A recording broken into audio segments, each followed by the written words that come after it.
Well, good morning again to everyone. All right, let's see how we do. All right. First off, I just want to thank you for how well you have welcomed me. Everyone has been so incredibly friendly and generous, and the staff has been extraordinary, to no surprise, in helping me feel welcome and getting me situated as we figure this all out together. So we'll start today with our scripture. We're going to read different parts of scripture, but we're going to start with the Gospel of John. In the beginning was the Word, and the Word was with God, and the Word was God. He was in the beginning with God. All things came into being through him, and without him not one thing came into being. What has come into being in him was life, and the life was the light of all people. The light shines in the darkness, and the darkness did not overcome it. So Amy Poehler, the actress and comedian, in her book, Yes, Please, says that when she celebrates her birthday and birthdays with other people, she asks them to tell their birth story, because she thinks when you hear that story, you kind of learn something about them and maybe kind of the person they became. So I've told my daughter her birth story many times because it was more exciting than we had planned. She came 2 months early, so nobody was ready except for maybe her to get here. In my birth story, I was only a month early. And so I started to think in hindsight, is that why we get places so early, girly? I mean, we were here very early today together. We like to scope it out and see what things are. Now, of course, the meaning that I put behind that story is in hindsight, looking back on it. But when I thought about the Gospels, all of the Gospels are also written in hindsight, decades after Jesus' life and death and resurrection. And although each of those writers clearly found deep meaning in his life, and yet they didn't start the same. They all started in very different ways of how to write the story of his life. And so I thought maybe if we looked at the different ways that each of the Gospels start, it might help us to think about how we can get started with the story of Jesus, whether this is a decades-long relationship we've had with Jesus or the first time we might be encountering this story. I also thought it was a way to help us think about, as a pastor starting with a new community of faith, how we can get started together, that the Gospels can show us that. So we're going to start with the first one, Gospel of Mark, which I love, mostly because he's always in a hurry. He's the shortest Gospel. He's written first before anybody else's. He always wants to do things immediately. But his says, the beginning of the good news is Jesus Christ, the Son of God. I love that Mark just reminds us we can just keep it really simple. We don't have to complicate it. And remembering that ultimately, it's all about the good news. It's all about Jesus. I think sometimes in the current situation we find ourselves facing, especially as established church, to see the good news, because we can't see it in some of the ways that we had traditionally judged good news in the church. First off, I'm so glad to see so many of you all here, but we also know that numbers across every church everywhere look very different than they used to. We're gathering in very different ways. We're learning how to engage in such radically different ways. I know Marion and Meredith are trying to creatively think again how to connect with the youth and the children one more time, in addition to all of that, under difficult circumstances. And we know outside the church finding bad news is as easy as finding a penny on the ground.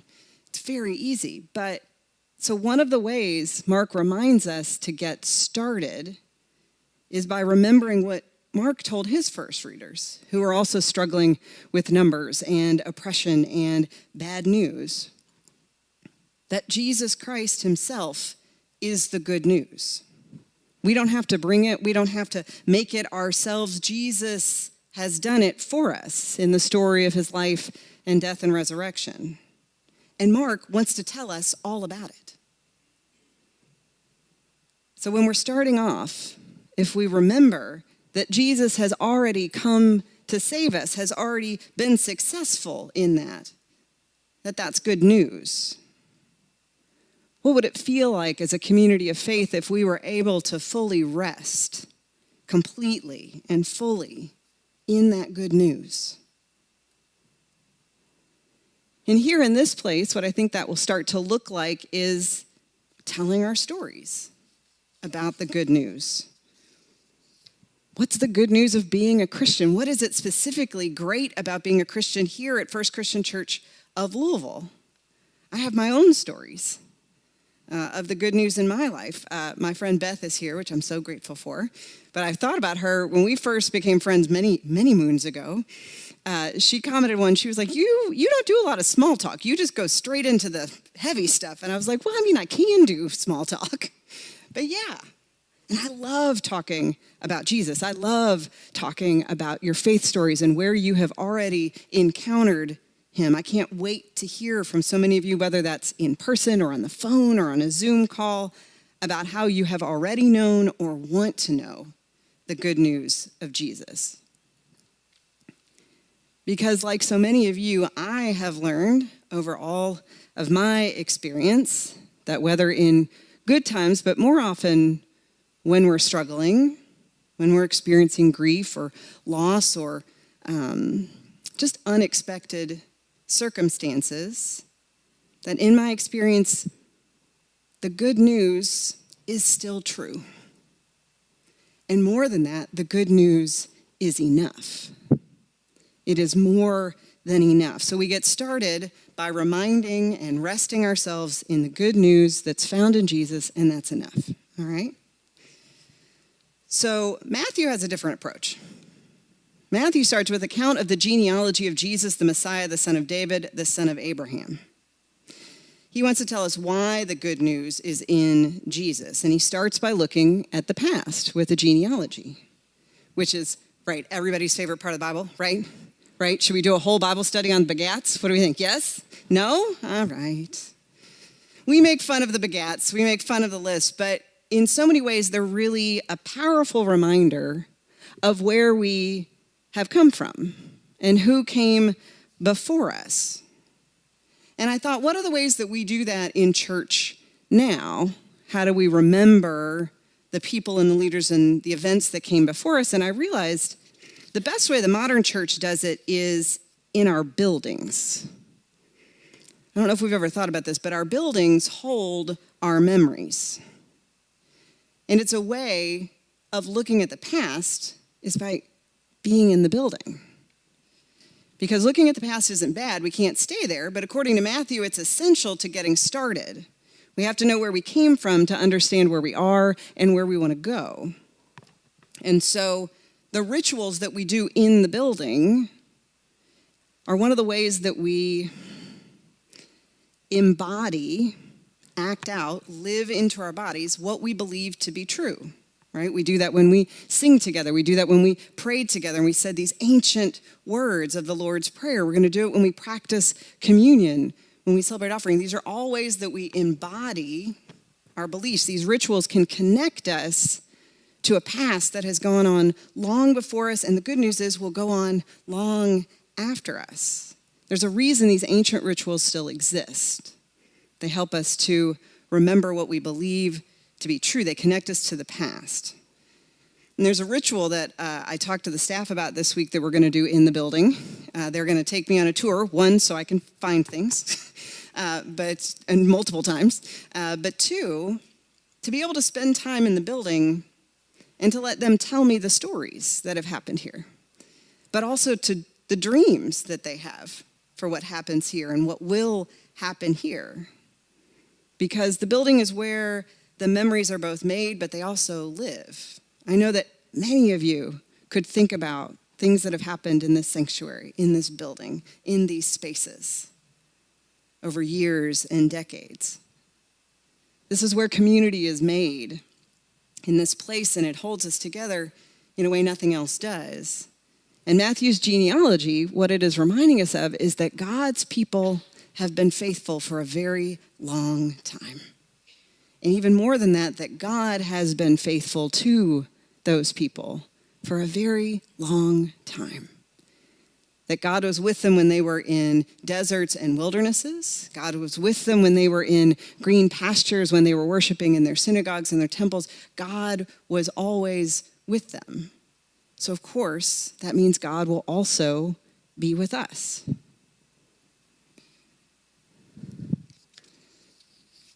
Now, Luke starts a little differently. What I love about Luke is it takes him 4 verses just to write one sentence. Like this is the writer. I mean, not that they're not all wonderful writers, but like he has a lot to say to start off with.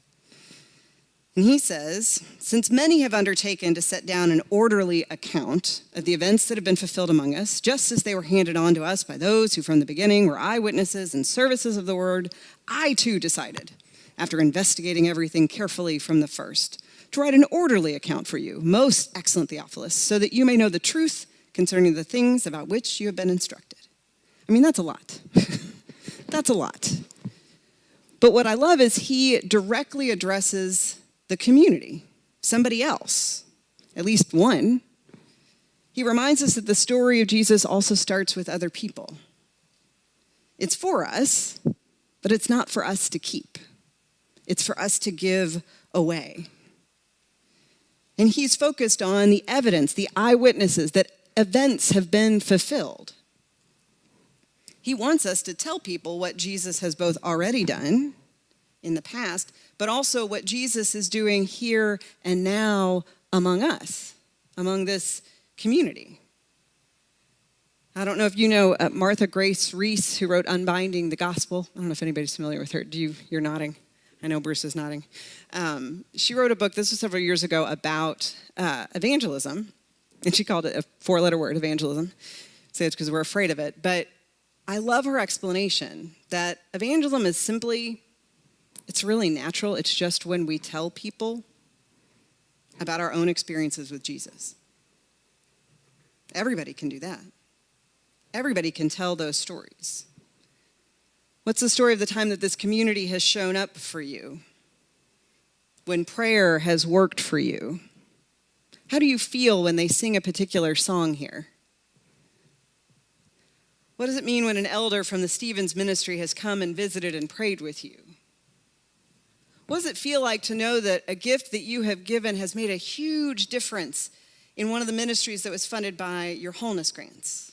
When you see these pictures, where do you see Jesus working and moving here and now? What is it like to be welcomed to this open, wide, and expansive table week after week after week? Who in your life knows what your faith has gotten you through, how it has gotten you to this moment? So getting started according to Luke is about telling other people about the events that have occurred and the ways we have already seen Jesus among us. Oh, forgot to put this one up. I love this one. So finally, the last one written, and one that used different sources, which is why his stories are so long, is the one we started with, which is the Gospel of John. In the beginning was the Word, and the Word was with God, and the Word was God. John wants us to start by seeing the big picture. You're about to read a story that isn't like any other story. You're about to hear about a man who isn't like any other man. This is the cosmic Christ. This is the Logos. This is the Word. This is one who has been here since the very beginning. These are just some of the most beautiful verses that have ever been written, anywhere, ever, and they're ours. They remind us, like Heifetz, of the balcony view of getting out off the dance floor and looking over and seeing what God has already done and what God is about to do through Jesus. John wants us to remember that even when it feels like darkness is winning, it is not true. John wants us to know about this new beginning, but one that has been going on a long time as a part of God's plan and relationship with the people of Israel and the whole world. This is the news that helps us to rest in faith on how transcendent God really is. As we sing, how mighty is our God, how God's grace really will be enough for us. This is not just any word, but this has become and will become the word of our very lives. And most importantly, a reminder that God is God and we are not, and that is very good news. See, we're back to good news. It's almost like they're all connected.